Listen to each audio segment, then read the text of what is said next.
Hi there, welcome back.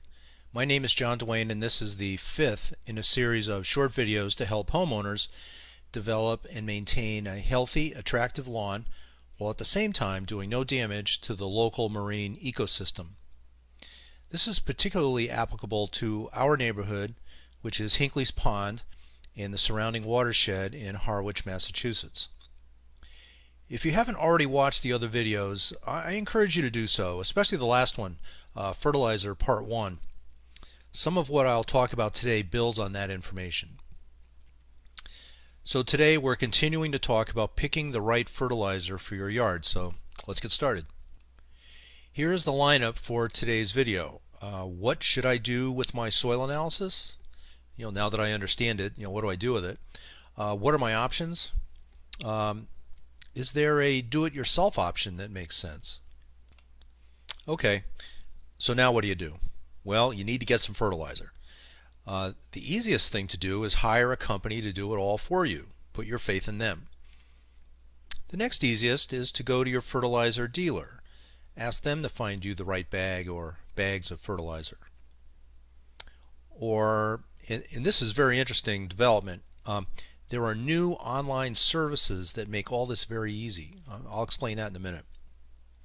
Finally, there is the do-it-yourself approach for those who, just like to do these things themselves.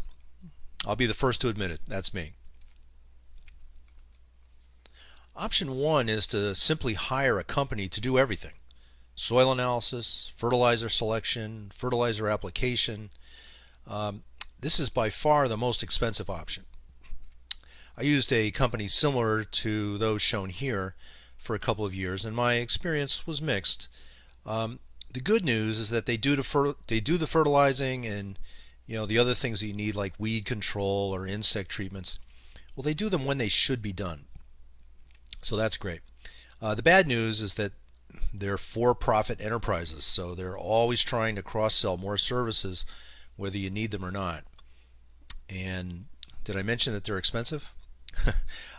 Besides the cost, my other biggest gripe is that I had no way to verify that they were using the right fertilizer blend, because they always did their work while I was working and not at home. So if you're going to use one of these companies, ask them a lot of questions. Ask to see the soil analysis. Who did it? Make them show how the fertilizer they're putting down matches the needs of your soil. Option 2 is go to a dealer. Near me are a few Agway stores, which are all really good lawn care resources. Near you there could be other stores similar to Agway. Bring your soil analysis with you. Show it to them. They've seen these things before. They know how to read them. They also know what they have in stock, which includes fertilizer not just for homeowners, but also for contractors. So they have a wide selection, and they might have just the right blend that'll match the soil recommendation for your yard.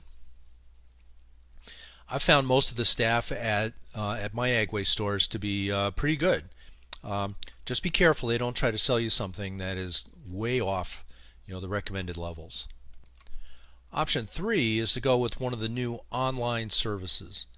The one shown here is Get Sunday. Now, I've not used them, so this isn't a recommendation for me to pick them for your fertilizer program, but the concept is very cool. It works like this. You send them samples of your soil in the mail. They give you instructions on how to do it. From your address, they know exactly what the climate is in your region, so they have all they need to determine what macronutrients your soil needs. Then they start sending you plastic pouches of custom mixed liquid fertilizer concentrate at just the right times. You hook up the pouch to your garden hose, spray it on your lawn, all done. It sounds fantastic. I would advise doing some research before going with one of these smart new startups. They may have a great idea, and it really sounds like they do, but they also may be gone in a year or two. Finally, you can do it all yourself. You already have your soil recommendations from UMass. Then you have to go to the fertilizer store and buy the right stuff. But before you go to the store, you have to do a little fertilizer math. Sorry, there's no way to avoid it. Last, you have to get out in the yard and start spreading your fertilizer so it can do its job. I like this approach because I know it'll be done right. Armed with your soil analysis recommendations, you are part of the way to determining the appropriate fertilizer mix. The other key piece of information you need are the three numbers on the front of the fertilizer bag. Shown here is a bag of 2705 fertilizer. The numbers correspond to the percentage of bag weight of nitrogen, phosphorus, and potassium, and they'll always be in that order: nitrogen, phosphorus, and potassium. What we need to do is compute the number of pounds of each macronutrient in the bag. Shown here is how we do that. So the bag weighs 33 pounds. So by multiplying the percentages of bag weight by the total bag weight, we get about 9 pounds of nitrogen, 2 pounds of potassium, and 4 pounds of sulfur. And the remainder of the bag is made up of inert matter. So what does all this math get me? Well, the conclusion is that I shouldn't buy this bag. It has too much nitrogen and sulfur and not enough potassium. If I reverse the equations, I can see that a 33-pound bag would have to have 18, 0, 18 numbers.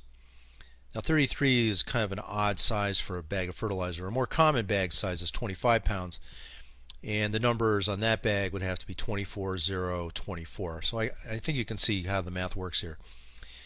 So that's what I have to look for. But what if I can't find a bag with those numbers? Well, you may find that the bag you need is not available in exactly the right proportions. That's very likely to be the case. So what do? Well, get as close as you can. Shown here are examples I found that are closer.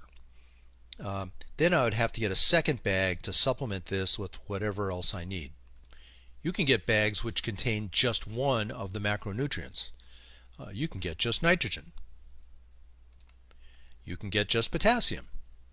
My last fertilizer batch was a bag of 1006, and then I added a bag of potassium. The key, and this is important, is to make sure your fertilizer blend does not have proportions that exceed the recommendations. Err on the side of not enough. Remember, excess fertilizer components might burn the grass and may not be absorbed by the grass plants, or may not bind chemically to the soil molecules.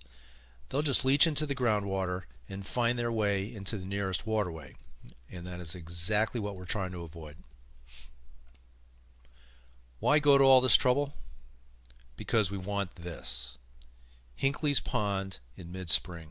Beautiful to look at. I think it's worth the trouble. So that's it for today. The takeaway here is to understand how to buy fertilizer or a fertilizer service. If you choose to make up your own blend of fertilizer components, remember, err on the side of not enough instead of too much. You can always add a little more later. Next time, we'll talk about grass seed. There are many species of grass plant available. There's even some that aren't grass. Sometimes clover is a good option. Which is right for you in your yard? More on that next time. Thank you.